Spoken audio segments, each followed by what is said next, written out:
John Garrity.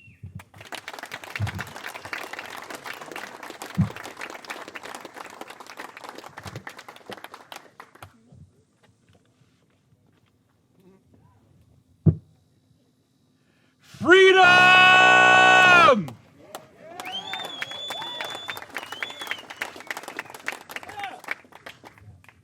That's what this is all about, right? Freedom. You men and women. I'm honored beyond measure to be standing here with you this evening. And my thanks to Donna and Patrick for the gracious invitation to join the Defenders of Freedom for the 15th annual golf tournament. It's been an amazing 2 days here in Texas. So I want to do two things this evening. And it's three if you count me drinking beer. So one, thank the heroes and honor them because they certainly deserve that. And thank the sponsors who make the work of Defenders of Freedom possible. I promise to be brief, and then I'll be gone. I have spent the past 2 days in the company of heroes, and I do not use that word lightly. They are truly heroes in every sense of the word. What separates them from other heroes is their commitment to a purpose greater than themselves. I do not diminish the service of others in our nation. The police, our firefighters, healthcare workers, the farmers, workers in pharmacies, and even in Walmart. But the men and women who wear or wore the nation's uniform are the ones who allow all the other people in this great nation to serve and to live in a country that is free. It's fitting that we gather for an event that is called the Defenders of Freedom, because that's exactly who we honor. And so what makes them so special? They swore an oath. Most people don't even know what an oath is. Every member of the armed forces, the profession of arms, stood with their heads up, their chests out, eyes looking straight forward, and raised their right hands to swear that they would support and defend the Constitution against all enemies, foreign and domestic. They pledged their allegiance to a document that is the very essence of this nation, and said that they would lay their lives on the altar of freedom for the greater good. It does not matter what uniform they wore, where they served, or the actions they took. What matters is that they promised to serve and give their lives so others may live free. That's what makes them so special. A few days ago, the President of the United States bestowed the nation's highest honor, the Medal of Honor, to Sergeant Major Thomas Paine for his actions in Iraq in 2015.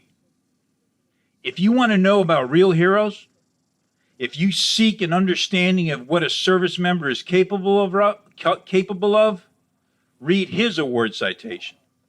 It is legendary. And soon the family of Sergeant First Class Alwyn Cash will receive the posthumous award of the Medal of Honor for his actions in Iraq in 2005, when he entered a burning Bradley fighting vehicle 3 separate times.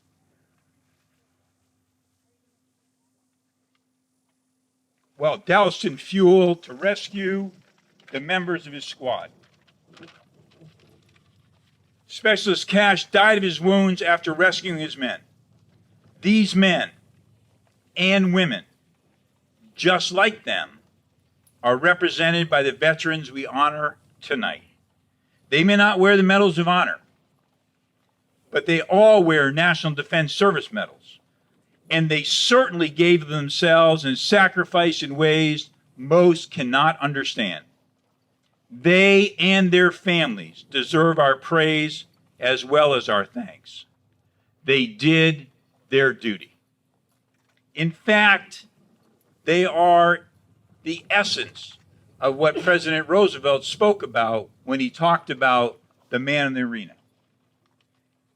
And in his speech, the citizenship in a republic, in 1910, he talked about sacrifice and service, but he also talked about responsibility. And this is what he said: "It is not the critic who counts. It is not the man who points out how the strong man stumbles, or where the doer of deeds could have done them better. The credit belongs to the man who is actually in the arena, whose face is marred by dust and sweat and blood, who strives valiantly, who errs, who comes short again and again, because there is no effort without error and shortcoming, but who does actually strive to do the deeds, who knows great enthusiasms, the great devotions, who spends himself in a worthy cause, who at the best knows in the end the triumph of high achievement, and who at the worst, if he fails, at least fails while daring greatly, so that his place shall never be with those cold and timid souls who neither know victory nor defeat." That's Roosevelt's words. That's not me. I'm way not that smart.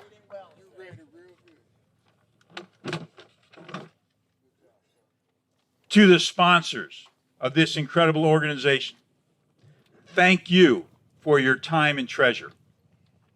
The motto of the Department of Veterans Affairs is, and I quote, "To care for him who shall have borne the battle, and for his widow and his orphan."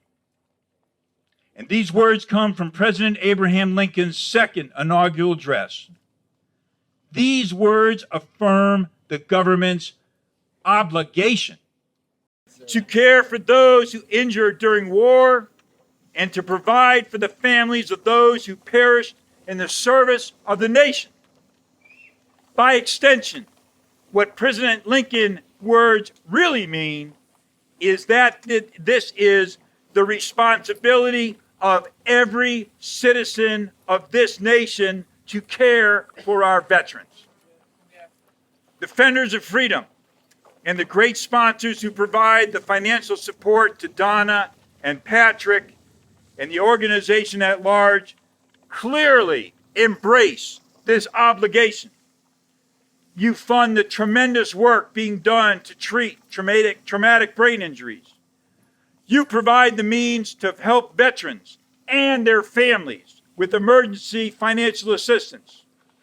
And you fund morale building programs like this golf tournament to help those who gave so much so we may all live in freedom.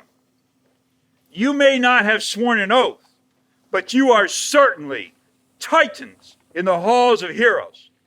Thank you for all that you have done for this great organization. And yeah, absolutely.